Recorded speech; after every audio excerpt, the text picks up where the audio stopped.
So Rolly Romero just stepped in for Isaac Cruz against Ryan Garcia. So that's going to be the fight, Ryan Garcia and Rolly Romero. And this is kind of a fight that's been in the making for a while if we think about it. If you guys go back to when Ryan Garcia first started really calling out Gervonta Tank Davis, Floyd Mayweather reacted to it, and him and all of his entourage, the money team, they all said, fight Rolly first. You can't even, spar Rolly and look convincingly better than Rolly. So that was a talk back then, and now the fight's happening now. I don't know if it makes a lot of sense because Rolly lost to Isaac Cruz, so it's kind of like a step down from Isaac Cruz in my opinion, but nonetheless, Rolly Romero is going to make this a very interesting and entertaining lead up, and hopefully he makes it an entertaining fight as well, because Rolly kind of takes away that size difference, because I was kind of skeptical of Isaac Cruz getting in there with Ryan Garcia because of the weight. He's not a natural 147 pounder. Ryan really fits the 147 pound division because he's so, outgrown of the 140, just despite the fact, he's never really fought at 140, but he's still a big 140 pounder, so it makes sense that he's fighting at 147. But I was concerned that why would Isaac Cruz be willing to fight Ryan at 147? He already has the height over, Ryan Garcia already had the height advantage over Isaac Cruz, already had the strength, and making a taller fighter even stronger at 147, I feel like that would have been weird for Isaac Cruz to do. So it didn't surprise me that he pulled out. It didn't surprise Ryan Garcia either that he pulled out. But now we got Rolly Romero, and Rolly has the reputation for not having the best chin in the world. So we'll see how well he's able to hold up against that Ryan Garcia power, especially with that left hook. If it lands on Rolly, how is he going to be able to take it? I think, this fight should definitely be in favor of Ryan Garcia. Ryan's going to be the heavy favorite over Rolly, but Rolly's strong too. He's a big guy as well. Ryan Garcia is going to have to deal with somebody who's just as physically strong as him,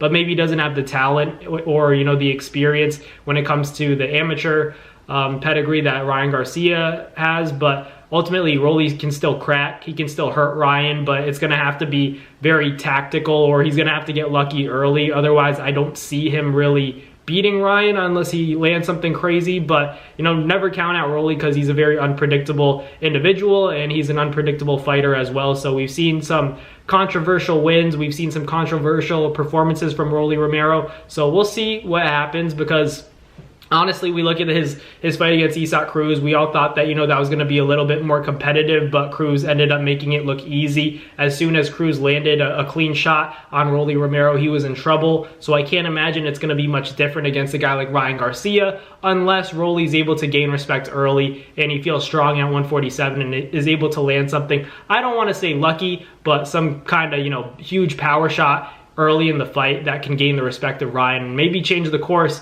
of the fight, as opposed to what we're all expecting, which is Ryan to stop Rolly Romero. But if it goes to the decision, I think this is still an entertaining fight, especially as a tune-up fight for Ryan Garcia, because this isn't necessarily his most competitive fight out there. I think we still want to see that Devin Haney rematch, or the Ryan Garcia versus Gervonta rematch, or, Ryan and Tio. Those are bigger fights for Ryan, more competitive fights. But in terms of promotion, this is going to be a big event for Rolly Romero and Ryan Garcia, because everybody's going to be interested in what they have to say about each other. I think neither of these guys are going to withhold, what they have to say at the press conferences. So you can assure yourselves that it's going to be entertaining from, before they get into the ring and, while they do fight each other. And, it's going to be exciting for the fans. So I'm excited for it. It's not exactly, as competitive in my opinion. I thought Ryan would have more trouble with Isaac Cruz than he would with a Rolly Romero, but who knows, maybe the size